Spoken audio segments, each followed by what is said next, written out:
तुरुंगवासी आमदार रमेश कदम यांनी पोलिसाला अर्वाच्य भाषेमध्ये शिवीगाळ केली आहे। या प्रकरणी पोलीस उपायुक्त या स्तरावरती चौकशी होणार आहे। मुंबई पोलीस आयुक्त दत्ता पडसलगीकर यांनी आदेश दिलेले आहेत, पण मुजोर आमदाराचं करायचं काय हा प्रश्न कायम आहे।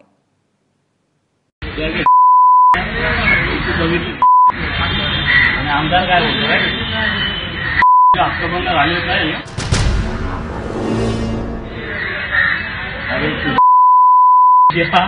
स्वतःला आणि कधीतरी येणार ना बाबा तुला। नाव रमेश कदम, मोहोळमधून राष्ट्रवादीचा आमदार, सध्या मुक्काम आर्थर रोडचे। आरोप अण्णाभाऊ साठे महामंडळात 400 कोटींचा घोटाळा। तब्बल 2.25 वर्ष जेलमध्ये राहिल्यानंतरही रमेश कदमची मुजोरी तसूभरही कमी झालेली नाही। घे ना समोर घे ना, हे असं काय कॉन्स्टेबल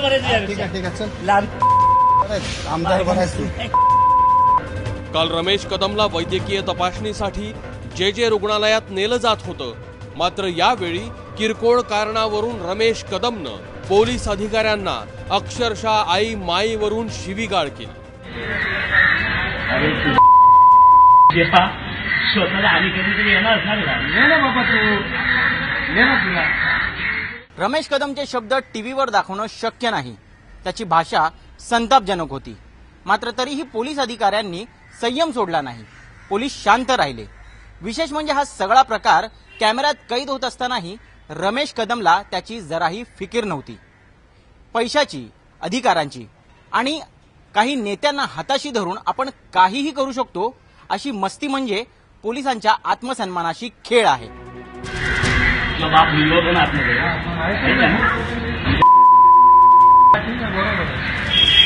अर्थात रमेश कदमची गटार गंगेची भाषा व्हायरल झाल्यानंतर पोलीस दलही जाग झालं आणि कदमच्या शिवीगाळ प्रकरणाची उपायुक्तांकडून चौकशी केली जाईल अशी घोषणा केली।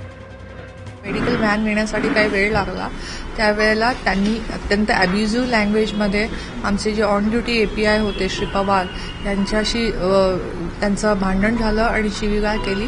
तर त्याबद्दल जे आहे तर त्याच्याबद्दल डीसीपी झोन 3 हे त्याबद्दल आता चौकशी करत आहेत। ही गोष्ट चुकीची आहे, काल घडलेली घटना ही अतिशय अनफॉर्च्युनेट आणि दुर्दैवी आहे। तर त्यामध्ये मुंबई पोलिसांतर्फे त्याचा कॉग्निझन्स नक्की घेण्यात येईल आणि त्याबद्दल योग्य ती कायदेशीर कारवाई करण्यात येईल।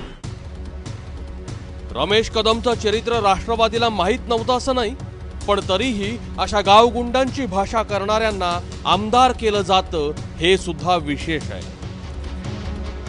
बरं, एकटी राष्ट्रवादीच नाही तर अगदी पार्टी विथ द डिफरन्स असलेली भाजपही गुंडांमध्ये माजी आणि आजी गुंडाचा नेटका फरक करते। त्यामुळे दात कुणाकडे मागायची हा प्रश्नच आहे। समजलं काय? आम्ही इथंच मारणार, इथंच जाणार, मारणार। ठीक आहे। वर्दी अंगावर असताना आई माईवरून शिव्या खाव्या लागतायत हे बघून पोलिसांची कुटुंब काय विचार करत असतील? अधिकाऱ्यांच्या पोराबाळांच्या मनावर त्याचा काय परिणाम होत असेल याचा विचार फडणवीसांनी केला पाहिजे। आणि जर गृहमंत्रीही झोपले असतील तर रमेश कदम सारख्या लोकांना 3rd डिग्रीचा प्रसाद द्यायला पोलिसांनीही मागे पुढे पाहायची गरज नाही। वैभव परबसह ब्युरो रिपोर्ट, एबीपी माझा, मुंबई।